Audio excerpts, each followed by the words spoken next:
So I've been a gamer my whole life. Whenever I first got into video games, it was actually my brother's fault that I was introduced. He had an Xbox that he just recently got for Christmas, and from that point on, I was completely addicted to playing video games from basically when I got off of school to when I went to bed. So initially, I started playing Halo. It was back when I was like 11 to 12 years old. After that, I started to discover Call of Duty and different games. I started to branch off into other things. And from that point on, I've been completely hooked to the whole competitive gaming, playing for fun, playing with friends and stuff like that. So when I found Call of Duty, I was still really young. I was probably 12 or 13 years old, back in the stone ages of Call of Duty. Some of the first ones that were released, Call of Duty 2, Call of Duty 3, that's whenever I initially started. So whenever I was going to school, I was heavily into sports. I had a very high competitive background. I was going to the gym, working out, trying to get better at sports and stuff like that. After sports practice was over, me and two of my best friends from high school would come home every single day. Every single day we'd come home and play on a site called GameBattles.com, and that's still around. We'd play on Game Battles for literal hours at a time, and we'd play these matches. We played TDM, and I played TDM so much throughout all of Call of Duty 4. That's whenever I really started getting into Game Battles, competitive, and finding that outlet for competitive gaming. So after school every single day, me and my two best friends from high school would come home from football practice actually. So we were getting home at around 6 p.m. We'd hop on Game Battles instantly, and Game Battles is a site basically where you set up competitive matches against other players for specific times, much like any other, sports match that you have. You set a specific time, you play the match, you report the match, you can get another match if you want, stuff like that. And there are rankings to this, so you can see where you rank and how you are against other players in the world. So we would play these for hours on end, hours on end. There was no money involved, absolutely zero money involved, and we would just play for fun. And we played a very, very good team one night. I remember it like it was yesterday. I actually met one of my best friends from gaming through it. His name was Bobby, or Austin Hamway. After the match, we ended up beating them. We reported it, just like a normal match. Afterwards, I checked my Xbox inbox, and they said, hey, do you want to try out for our team? And I was like, try out? Like, I'm the best, baby. Like, how do you want me to try out for your team? Like, I just had an ego for no reason. And we played a 1v1 team deathmatch free-for-all against their team leader on, I forget what map was. I think it was Kill something. It was a tiny map. I played a 1v1 against him to join their team. I ended up beating him, completely obliterating him, and I ended up joining their team. From that point on, that was towards the end of Call of Duty 4, I actually was introduced to MLG and the whole competitive side of video games. Like, I never knew about it. All I knew was Game Battles. And Game Battles is competitive, but it's not Major League Gaming, and where these tournaments and LANs or local area network tournaments are held, where people fly all across the world to go to. So this is how I was introduced to that. We started playing on PCL ladders with this new team that I picked up, and we didn't do very good. I'm gonna be honest with you. We didn't play well. We weren't the best team right off the start. It took a lot of grinding and patience and perseverance to actually get to the higher points of getting on pro teams and meeting up with pro players and stuff like that. At the beginning of Modern Warfare 2 is whenever I first started to get my recognition as a better player. This is where I met players like Stainville. He's now retired, but he was a very, very good player back in the day. And that sort of helped me join Team Fear. Team Fear was a highly renowned Call of Duty 4 team. They were very good, always at the top of the PCL ladder or the Pro Circuit ladder. Super good team. I joined that team probably halfway through Modern Warfare 2. After that point, it was smooth sailing for me. I actually then joined a team with Stainville at the beginning of Black Ops 1. And in Black Ops 1, I then joined a team named Leverage. And this is how I really jumped from being that amateur player that had a name and like people knew who I was to being at that professional level and people actually respected me as a pro player. So I joined Stainville's team. I joined a team then named Team Obey. After Stainville's team, I left that team. I got an offer from a better team named Obey. I joined them. Things didn't go well with them. I was extremely unhappy. I was about to go to my first MLG event, which was MLG Dallas in 2011. My mom was super apprehensive about it. I actually asked Team Obey to drop me from their team because I signed a contract that I didn't want to sign.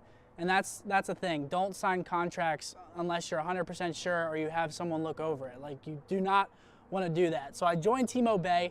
I was asking them to leave. Hours before roster lock, they call me and they're like, yo, you're off the team.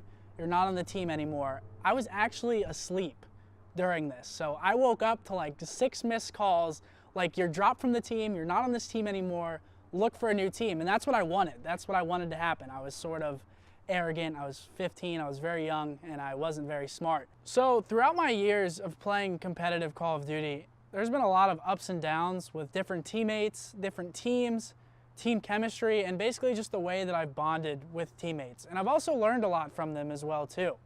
Back in the day in MW2, like I said, I was a young, arrogant kid when I was joining Team Fear. Moho was one of the best leaders that I've ever encountered. Even whenever I was hot-headed, tempered, and throwing a hissy fit, basically, I mean, I was young, he would always be there to calm me down, be like, listen, man, it's okay. You know, it's not that big of a deal. Just get off. Like, he would let me get off from practice, and he'd just be like, just take a breather, pretty much. He'd say, take a breather. And that really helped me out because, like I said, I clashed heads with a lot of people coming up, and it never broke ties with them. I'm still good friends with a lot of people that I clashed heads with.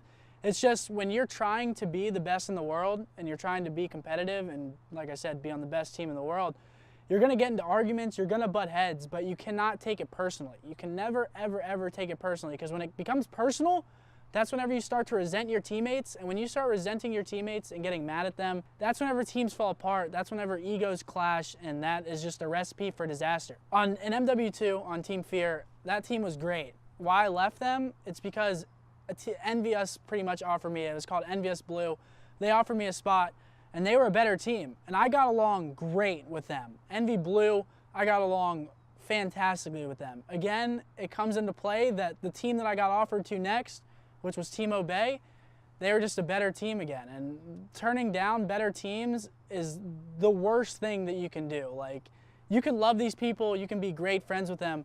Sometimes you gotta sacrifice friendship to become the best. Like, you gotta cut ties with players that you don't think are on your level, that don't have the same drive as you, that aren't communicating like you. Like, you have to have that atmosphere around you all of the time to get better. You need people around you that want to get better and want to build as a team. So I joined Team Obey, and this was a team of highly skilled players, all great individually, but this was a time that just egos clashed. It didn't work. I was a hothead.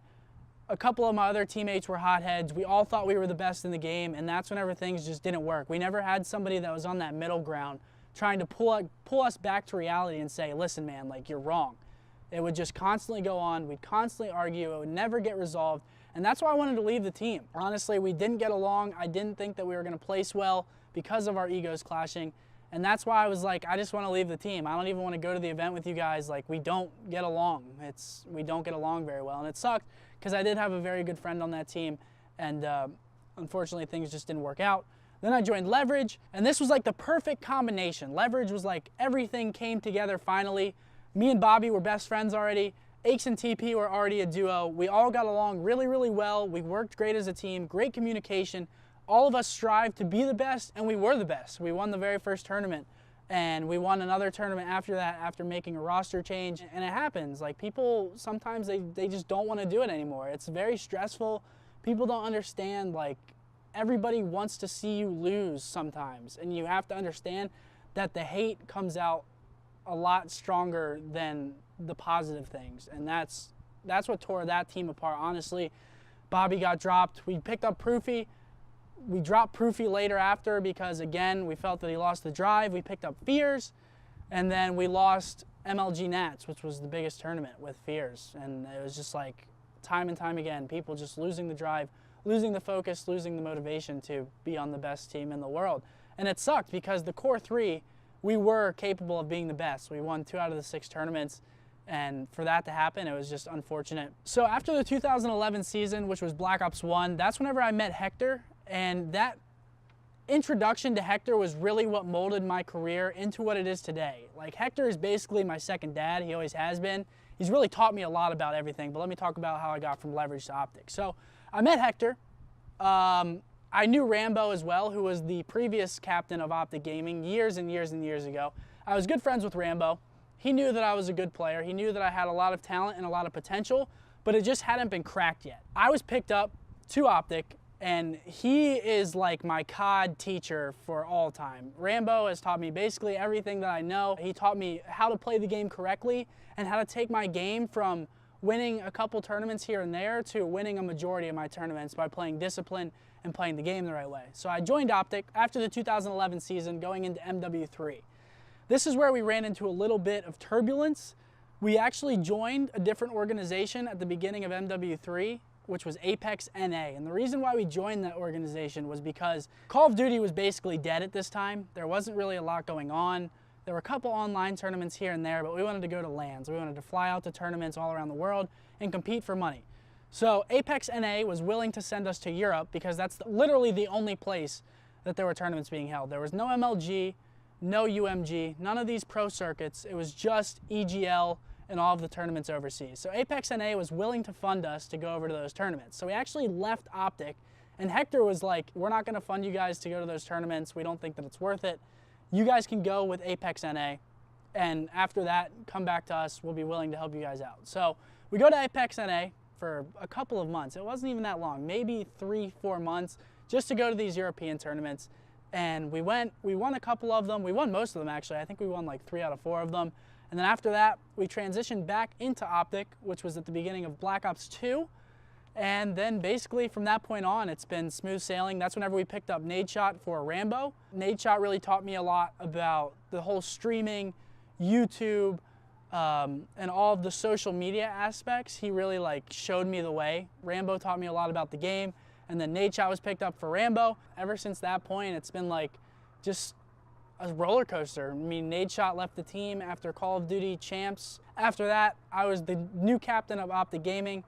And I mean, from that point on, I've just learned so much about competitive and players and how to react to people, how to talk to people, business. I've just learned so much. So after all that I've learned coming up through the Call of Duty ranks, I have a lot to teach you.